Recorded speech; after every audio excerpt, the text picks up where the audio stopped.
All right, so in this presentation, we're going to go over economics and human development index. So first off, it's a lot of definitions. So GNP and GDP. So GNP is your gross national product. That's the total value of everything produced by a country over a year. So this is one where I was using the example of like Toyota or any American company. So let's take like KFC, for example, Kentucky Fried Chicken. It's an American company, but they have stores all over the world. And so anything that KFC sells, no matter what country it's sold in, is going to count in our GMP. So any American company, wherever they sell things, anywhere in the world, that counts in our GMP because it's an American company. But GDP is what is created within this country. So it's gross domestic product, total value of all goods and services within a country's borders. So that could include Toyota, which has a factory, has several factories in the U.S. That would be in our GDP because it's Americans working at the factory. But the factory is owned by Japan. So it would count Japan's GNP, but not their GDP because it's not being produced within Japan. So GNP is any company that's based, in our case, America, but operates anywhere in the world. And then GDP is everything that's operating within the U.S., no matter where it comes from, no matter where it's based. So that's usually what we use as GDP to measure a country's wealth for the most part. So in 2010, the U.S. produced about $14.5 trillion worth of goods and services. This year is closer to 20 trillion is our total. Then going into economic systems, you need to know these four economic systems: traditional, market, command, and mixed. All right, traditional, this is based on agriculture. This is going to be in your poorest countries. It's going to be the barter system, so trading goods or services and things like that, but there's no money involved. This is your developing nations, as I was saying, your poor countries. For the most part. A market economy is what we have for the most part. Technically, we're mixed, but I'll get to that in a minute. Market is based on supply and demand, so that means the consumer decides what is produced based on what is demanded. And then the government in this system is supposed to be completely outside of the economy, not supposed to interfere whatsoever. So this is what's called laissez-faire policy. Basically, think of this as being like lazy. It's a lazy government that doesn't get involved and do anything to control the economy. It's focused on consumer goods, so things basically just to make our life easier, just all kinds of stuff. And then it's found in Western European nations and, of course, here in the U.S. The command is basically a synonym for communist. So in any communist country, you're going to see a command economy. And this is controlled by a strong central government. The government literally decides what is produced. So people don't have a choice in anything whatsoever. This is where I use the example in class of the nails, the railroad tie nails that were being produced, and also the shoes in Russia, the size 7 black male shoe. That was the only kind of shoe you could buy in Russia because there's only one factory that made shoes for the entire country, and they only made one type of shoe. So there is no consumer choice whatsoever. It's mainly focused on industrial goods for the most part. Agriculture is not as big in this kind of setting, and it's really horrible. It doesn't really work at all. All right, then mixed is where you take some elements of market economy and command economy and you mix it together. So like in the U.S., we do have some elements of command economy in certain areas. So like we subsidize our farmers. So if a crop doesn't come in one year because of bad weather, like the farmer's not going to starve to death because he can't make any money. Like the government's still going to pay him. And so basically it's a mixture of like socialist ideas in with market economy. And so that's what most countries are in the West. So U.S., European nations, and stuff like that are technically mixed economies, but leaning way more towards market economy than they are command. All right, then economic resources. You need to know your different types of natural resources. And of course, you need to know what a natural resource is. And you should already know that, something coming naturally from the earth. So renewable resources are resources that we can take away but then renew. Like we can cut down trees and we can plant trees. Now with renewable resources, you could, if you're not smart about it, you can destroy that resource. So like how we almost killed all the buffalo and things like that. So you can't overuse it to the point to where it wouldn't be renewed. But as long as you're responsible, it can be. Non-renewable is something that we cannot renew. So once we use it, we're done. That's going to be oil, natural gas, any kind of fossil fuel, basically. It's going to fall in this category, and we're running course to the end of oil. And so eventually we got to figure out, how to create energy other ways. Then inexhaustible energy sources are sources that no matter what, we can never use it, like never destroy it or anything like that. So it's going to be wind energy, hydroelectric power, which is water, and then solar energy, of course, coming from the sun. So there's nothing we can do to ever use up those sources. Those are ever present. All right, then getting into the law of supply and demand, this should be a review from middle school. So basically, this applies to a market economy. The law of supply is just the idea that the higher the price, the more the supplier wants to put out there. More product you're going to want to create and put in the market because obviously you can make more money. If it's really cheap, you don't want to put a lot out there because you're not going to make a lot of money on it. But then demand is the opposite. With demand, consumers demand less of a product if it's higher in expense. The cheaper it is, the more people will buy it.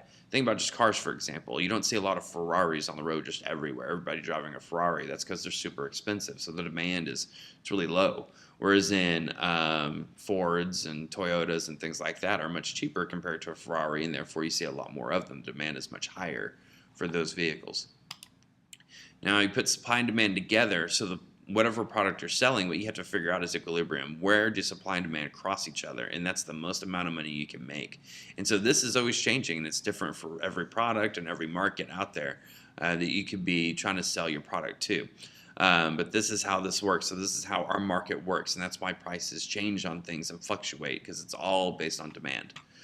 All right, so then another measurement, per capita GDP. This is looking at really, this part right here is what you would need to know and write down. So roughly the amount of money earned per person and political unit per year. So in a country, so like the U.S. example is $47,000 a year, Mexico $14,000, Japan $33,000, so on and so forth. So it kind of gives us a rough idea of how well people are doing in a country. Of course, what this does not take into account is how expensive it is to live in that country. Like Mexico, yeah, that looks horrible compared to the U.S., but consider that things are a lot cheaper in Mexico. And so this money goes further in Mexico than it would here. And so it's not, you can't just look at that and say that one country is doing far better than the other. All right, then your sectors of employment. You need to know all these as well. It's going to be pretty much on every test. So you got primary, secondary, tertiary, and quaternary. So let me just get into the example. So primary level, you're getting stuff. This is where you're just gathering the raw materials. So this means you're harvesting your crops, like picking cotton, wheat, things like that, cutting down trees, you're fishing. So you're just collecting the raw material. You haven't done anything to it. So nothing's happened to it. You just collected it. That's the key. So that's primary.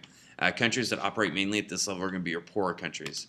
And then secondary is where you're adding value to that thing. So you take the cotton, you make a shirt out of it. You take the wood and you make pencils or furniture or something like that.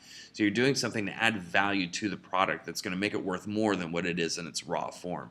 And so the secondary level is going to make even more money than the primary level. So this is going to be like in factories and things like that.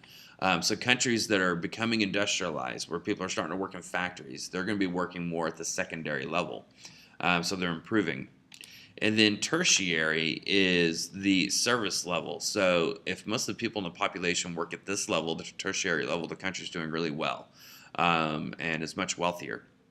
So this is, like I said, services like teachers, retail salespeople, doctors, lawyers, and this goes all the way to janitors, waiters, waitresses, everything. So there's a wide range of the kind of money you can make in this particular sector. But if we were to take the example of wood, for example, or better yet, let's just go with cotton. So you take cotton, that's primary. Secondary, you make a shirt out of it. Tertiary, it's at Kohl's or Target or whatever, and that's where it's sold. And so the people working at Target and then selling you the T-shirt, that's the tertiary level at that point. And then the top level, quaternary. At this level, these are the people that run the entire system, that basically think it all up and plan it all out. So this would be like the CEO of Target, collecting all the materials from beginning to end. They set up the entire thing and run it. So they're going to make the most money. Your CEOs, high-end management, things like that are going to be at that level. All right, now Human Development Index. This is a measurement that we use a lot, and I'll be using a lot throughout the rest of the year. And basically, this is a way that we rank countries according to social and economic development, so we can kind of see how countries compare to one another. So this is what we look at: health, education, and living standards. So with health, we're looking at life expectancy at birth. Education, we're looking at mean years of schooling and expected years of schooling for the population. Then living standards, we're looking at gross national per capita income, basically.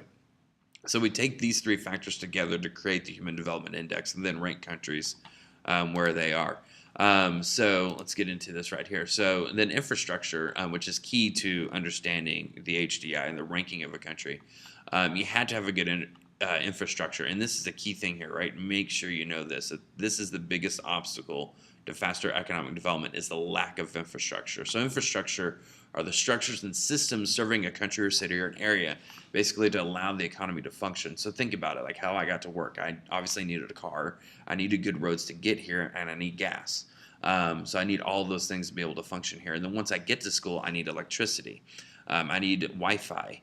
Obviously, I need a computer and things like that. And then think about the system that I need. I need public education to be able to teach in a school. And so public education is a system. Healthcare services is a system. The government is a system. Law enforcement is a system. So all the things that we need, all the systems and structures that we need for society to function. So all the way down from having sewage, clean water treatment plants, electric plants, things like that, everything that allows us to function, and then to the systems like public education, healthcare, law enforcement, everything we need for human society to flourish. That is infrastructure. It's essential for human society to flourish. And then, of course, economically, we need to be able to trade. That means we need ports in like Houston and New York and Miami and Los Angeles and San Francisco and Seattle. We need railways that connect all these places together across our country so we can get goods from one end of the country to the other. We need airports so we can move people from Dallas to New York for a meeting.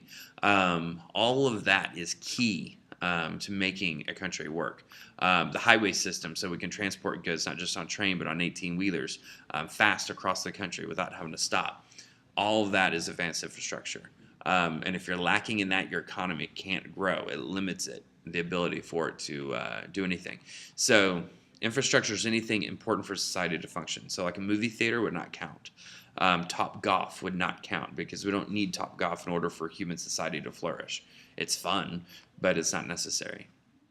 All right, now comparing countries from least developed to most developed. This is basically things you should be able to look at and be able to tell me kind of where on the spectrum a country is.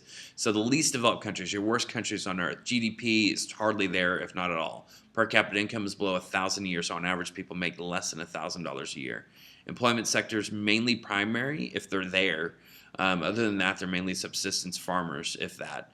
And the infrastructure, it's almost nothing. Just a few tiny little spots in a country. We may see some electricity and clean water. Quality of life is, absolutely horrible. Examples: Afghanistan, Somalia, and Haiti. Here's Haiti right here. It's the poorest country in the Western Hemisphere, and you can see the population pyramids. This is generally what it's going to look like in most of these countries. Just a horrible life expectancy and standard of living. Developing country. So GDP is generally low. Per capita income is going to be low. Notice, though, the population pyramid is getting a little better. Employment sectors, mostly primary. Infrastructure, it's increasing. You still have a lot of towns and villages that don't have electricity or clean water and things like that. But your bigger cities, or your one big city you may have, like Jamaica has Kingston, then that's going to have electricity, maybe clean water, or at least that bottled water you can get. And it has an airport and a port. But that's going to be about the only area with all of that. And the quality of life is generally low. Literacy rates are low. Nutrition is not going to be great. Medical care, it's there, but it's not going to be impressive by any means. So examples here are Burma, Jamaica, and El Salvador. Newly industrialized countries. So you get developing. This is like before they're really industrializing. This is that next stage where now they're starting to really build factories and people are moving to the cities and really starting to live longer.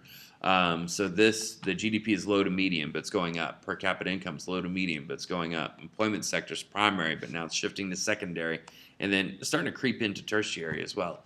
Then infrastructure is getting a lot better. There are like wealthy areas at this point, and then quality of life is low in some areas and high in others. It just depends where you are in that. But notice the population pyramid is shifting dramatically. You still have a lot of young, but they're living a lot longer now. So this is going to be like India and Mexico. Both countries, you can see super wealthy areas that just look exactly like the United States. And then you'll see areas that look more like your least developed countries or developing countries. So it can kind of go both ways. As you can see in this photo here, you can see poor housing here, but in the background you have nice high-rise apartments. So it's all kind of intermingled. Then developed countries like the U.S., so population pyramid is dramatically changed. GDP is high, per capita income is high, employment sectors, tertiary, quaternary, infrastructure is going to be strong everywhere. Quality of life is extremely high as well. So this again would be like the U.S.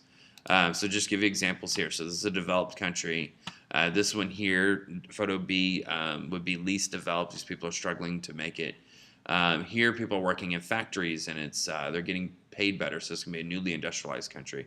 This is going to be developing, so they're mainly farming, but they're adding value to that. So they're getting a little bit more for it. They're doing a little bit better than the least developed. All right, and then your indicators. So when you're looking at HDI, when there's a question on the test and there's a graph asking like which country would rank first on the HDI, this is the stuff you need to look at: GDP per capita, life expectancy, infant mortality, literacy rates, and birth rate. So a more developed country is going to have a high GDP, high life expectancy, a low infant mortality rate. Remember, that's infant deaths. Literacy rate is going to be really high, like the U.S., about 99%. Birth rate is going to be low. Developing country, GDP per capita is increasing, life expectancy is increasing, infant mortality is decreasing. So the population is going up. Literacy rates are increasing, birth rate is decreasing. And then your less developed countries, GDP low, life expectancy low, infant mortality is high, literacy rates low, and the birth rate high. So just the inverse of a more developed country. All right, so that is it for economics. That's a lot. And we'll be using all of this throughout the year. Economics is one of the main indicators of how a country is doing, and explaining why people live the way they do in their country. So we'll revisit economics quite a bit.